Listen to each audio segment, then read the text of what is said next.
למה דווקא פרסט? איך הגעתם לשם הזה? פרסט זה במובן של עסק שמוביל שוק. אחד שרוצה להיות ראשון בשוק וחושב כמו ווינר. מה אתם מוכרות? אנחנו מציעות תהליך שבסופו העסק שלכם יביס את התחרות, יתפוס מקום ראשון בזירה שבה הוא משחק. יש לנו גם מוצר אקספרס עם אבחון מהיר לעסק ומתן פתרון מיידי. עם מי אתם עובדו בחברה שלכם? מי נותן את הייעוץ והשירות? אנחנו גם המנהלות של התהליך וגם העובדים. זאת אומרת, מי שבוחר בפרסט עובד רק איתנו, אין הפתעות. פרויקט הוא דבר מורכב. איך החלטתם שאתם תעשו הכל לבד? תראה, ייעוץ אסטרטגי זה תחום שדורש המון ניסיון, הרבה ידע מקצועי ויכולת ראייה שיווקית ועסקית על המון נושאים. לכן אנחנו שתיים, כל אחת עם מטען הידע שלה. מקבלים פה שני מוחות. כל אחת מביאה את החוזקות, המומחיויות שלה. זה מכפיל כוח. זה כפול יצירתיות.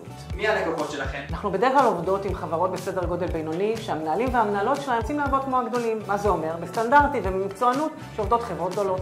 מה אומרים לכם הלקוחות שכבר עובדים? הם בטוחים הרבה יותר ביכולות שלהם לשנות דברים, לעשות דברים אחרת ממה שהם עשו עד היום. בגדול, הם מוצאים את הקילר אינסטינקט שלהם. וגם אנחנו רואות תחושה של בהירות, של ערפל שמתפוגג, הרבה אנרגיה של עשייה ופחות דאגות וחששות. הם אומרים לנו, התאהבתי מחדש בעסק שלי וזה מקסים.